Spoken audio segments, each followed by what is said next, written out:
What's going on, everybody? Rest and Peaches here with a brand new video, and today we're going to be talking about farming, some of the more difficult things to farm. And one of the things I wanted to do is, mostly because some newer people check out my channel, is, kind of weighing, like, using a farming frame such as Necros or Hydroid versus not using one, and what's effective ways to farm those things. So for the Necros build, we're going to be doing maximum range, pretty much maximum efficiency, and that's about it. Like, you can see the build here. I got a couple formas on him, though they're not necessary. You can see the difference between his abilities with and without the forma, so we're going to get, like, just over 50 meters out of our Necros.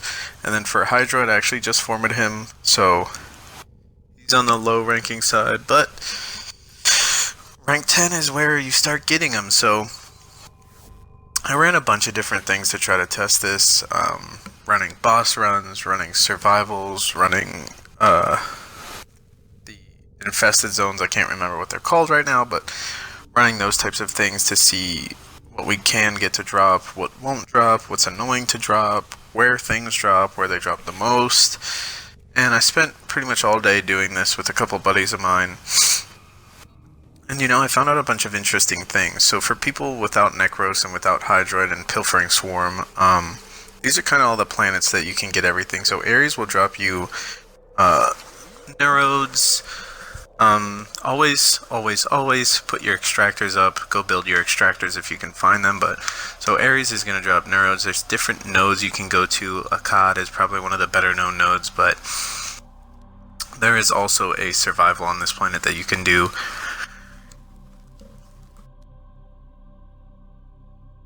With that booster.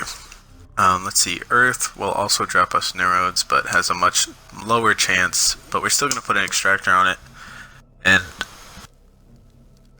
the thing I like about Earth is that the enemies are so low leveled that you won't really have a problem killing them for a long time. So you can go on these long runs to kind of force Nerodes out eventually.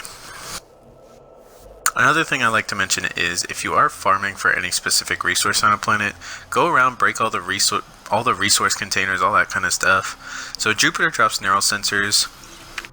I did have the most luck just farming out Alad V, and I'm going to explain why I like farming out bosses more than anything else. But Alad V can drop you 2 to 4 of them, or 1 to 4 of them at any given time. I've seen him drop as many as 8 with a resource booster, so he is a really good way to farm. Neptune is control modules. You won't really run into too many of those. The Void is actually going to be Argon crystals, which are going to be hard to get because every 24 hours they do decay and disappear from your inventory. So any of these T4 missions I would suggest farming. So Mott is the one that I suggest just because you'll get Vor to spawn, and then you can leave as soon as he spawns. You don't have to do an objective or wait around, or he won't bust in the middle of whatever you're doing and kind of kick your ass while you're trying to finish something. All these other planets drop things, but another good way to get Nerodes is here in the Derelict. Doing Derelict assassinations can net you up to 4 Nerodes, I believe. Usually you'll walk out with 2 Orkin cells, a Nerode, and a sample or something like that. But to get to the Derelict, you're actually going to want to buy the key in your dojo in the Infested Research, and then you can come over here and build the assassination keys, and they take an hour to build. So you can go ahead and do exterminates and survivals if you don't have an assassination, but I do recommend assassinations over anything else.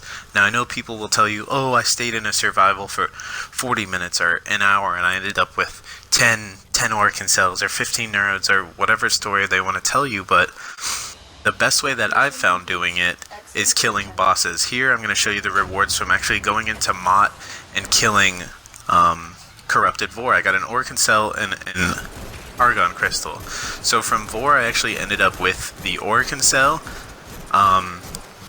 He has, I'm pretty sure it's a 100% chance to either drop an Orkin cell or a neural sensor. The way I got, Organ cell or the Argon crystal. The Argon crystal I actually got from a random enemy, so you can see here I pick up an Orkin cell. Here I'm actually going to kill just some random enemy. And there you go, you see it popped out of his head. Boom, Argon Crystals, so they drop from any enemy in the void. Here is another run in the void where I don't think I got anything actually. Yeah, so it's kind of 50-50. This was a extermination I did. I tried to see, if I could run into an exterminate and yield any of the same rewards by going around and breaking all the crates and stuff. I did not. So that's kind of a pain in the ass. This is this is a survival that I did for 20 minutes with my buddy to see how many neural sensors we could get on Jupiter out of one survival. And this actually surprised me. So 20 minutes, I actually only ended up with 2 neural sensors here, and we didn't actually get them from Hydroid. We got them just 2 back-to-back from 2 random enemies. They didn't actually drop off a Hydroid, which was strange. This is Ares. We tried to go for Neurodes. None dropped at all, which is kind of weird, when things don't drop. But this kind of just proves my point, like, you do... Or no, this was Alad V, Mutalisk Alad V. He did end up dropping us a neural sensor. And then here's Sargus Rook. I did this one by myself, just to kind of test it. Sargus Rook drops Orkin Cells all day. He's known for dropping Orkin Cells, just like Alad V is known for dropping neural sensors. But my main point here is, if you can do a boss run in less than 5 minutes, and they do drop you, it's pretty much like a 90% chance that they're going to drop their rarest resource, then just go ahead and kill the bosses. Kill them, get your supplies that you want, and then leave. And you're saving time, and you're getting your resources worth out of all this.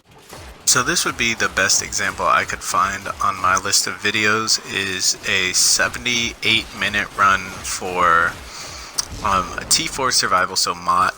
And the main thing about this run is that for 77 minutes, or 78 minutes, or however long we went, we walked out with 3 Argon Crystals.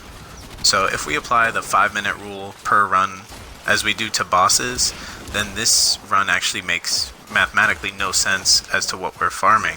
So just farm your bosses, guys. Find a planet with a resource, go farm the boss a couple times, and you'll walk out with a couple resources that you're looking for. But this is Snipe You Out, aka Rest in Peaches. You guys have a wonderful night. I hope you enjoyed the video. If you did, don't forget to leave a comment, like, and subscribe.